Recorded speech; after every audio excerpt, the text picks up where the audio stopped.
Hello Ottawans and Ottawans from around the globe. So the new Crusader Kings III flavor pack, The Fate of Iberia, has just come out, and you want to know, should I buy it? The answer to that is a resounding yes in my opinion, but let's go over all the points as to why I think that, and then you can make a decision for yourself. Before we start, I need to mention I have not been paid by Paradox in any way to make this video. It's completely objective, and if I didn't like this DLC, I would tell you right off the bat. Just as much as I hated Royal Court and didn't think it was worth it at all, I am the exact opposite with The Fate of Iberia. Now, should I buy this game or shouldn't I buy this game comes down to one question in my mind: value. Now, how do I define value? What am I going to get out of this game over the cost? Having said that, that's different for everybody. So there's two main categories of CK3 player. There's the role player, the person who plays this game for the wacky, crazy dynasty, the crazy religion they can make and spread throughout the world, the kooky things they can do to rewrite history, and that's why they love this game. The other portion of people that I find like this game are the strategy game enthusiasts. With the glass ceiling broken, all the oppressed groups shall prosper, especially the most oppressed group of all, gamers. The people that see the modifiers in the game and that try and work out, okay, how can I do this most efficiently? How can I do it fastest? How can I build the strongest and best empire? How can I absolutely crush the AI? And obviously there's a mix of people in between like myself, but those are the two kind of groups. Now, value for both of those groups are defined slightly differently, but the cost remains the same. I think this DLC is going for around $8 Canadian, which if you want to do a quick currency conversion, that's a little bit less expensive than the price of a movie ticket, or it's pretty much the exact price you would pay for a Big Mac, a fry, and a drink. And the local Ottawa McDonald's is not being used for a raccoon UFC fight.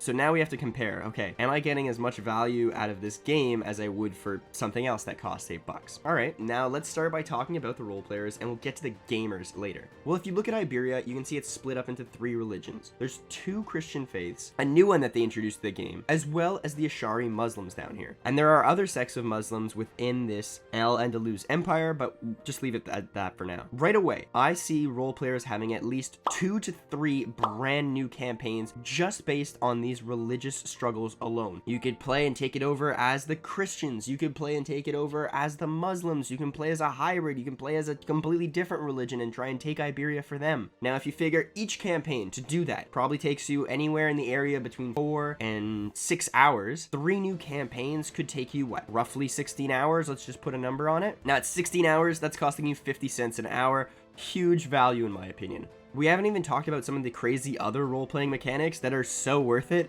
There's crazy new 3D models and clothing and barbershops and things like that. And there's new pop-ups, and these new pop-ups absolutely kill me. I had one the other day, and they introduced this new board game mechanic, and the pop-up after was like, yeah, chess is a good game, but like, we need a sequel. I'm thinking about making chess 2. And I actually died. Like this medieval ruler saying that, like, I was like, that's so funny. So, if you're a role player, you've played this game a little bit, 100%, you can easily get 16 hours of gameplay out of this, no questions asked. Now let's look at the other people that play this game. The strategy gamer, my people. My guy. Now there's so many more aspects and modifiers and things they've added and new mechanics that change it completely. We can go into the struggle mechanic and talk about it for literal hours. I have videos on it demonstrating it. I've done shorts on it, so you can check out all my other content on that. But I'm telling you, this new mechanic is crazy and there's so many possibilities to it. Not only that, but they've done things like add 2 brand new legacy trees with all kinds of cool things.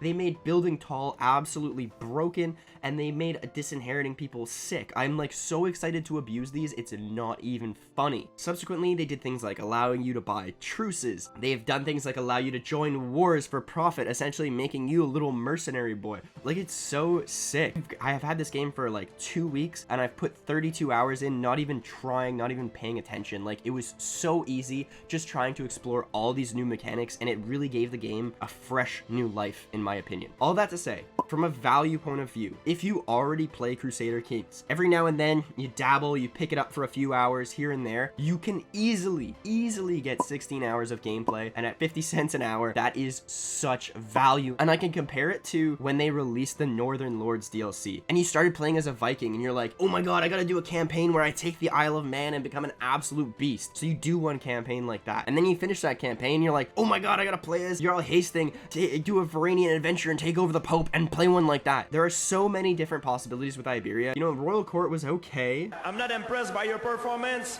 but my days. The fate of Iberia, you get every little bit of value out of it, and that's why I would recommend you buying it. If you want to see actual gameplay and stuff, I have videos, or I'm gonna have videos coming out, so yeah, feel free to take a look at my channel, like and subscribe and all that fun jazz. And if I don't see you, good afternoon, good evening, and good night. The Ottawa Welshman is CK3, man, I'm the king of this land. If you want renown, well I got it. The way I run my house, you know you want it.